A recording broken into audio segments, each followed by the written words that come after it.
Gawin mo lang ito ngayong gabi at luluhod siya sa iyo nagmamakaawa at hahabulin ka niya lalo.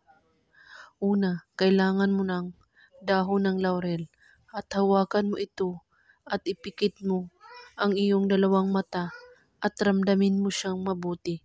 At ngayon, isulat mo sa dahon ng laurel ang pangalan niya at sa likod ng dahon ng laurel, isulat mo ang inyong pangalan. At humiling ka sa dahon ng laurel.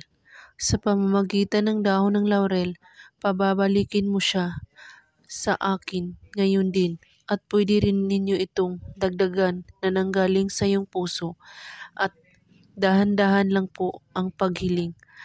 At saka lagi mong dalhin ang dahon ng laurel na ito kapag nakita mo na ay o tumatawag siya sa iyo, saka mo ito sunugin.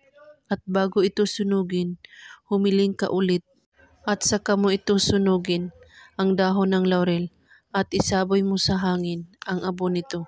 Gawin ito ngayong gabi kahit anong oras at araw, basta't bago kayo matulog. At kung may katanungan po kayo ay magko-comment lang po sa baba. Maraming salamat sa panonood. May God bless us all.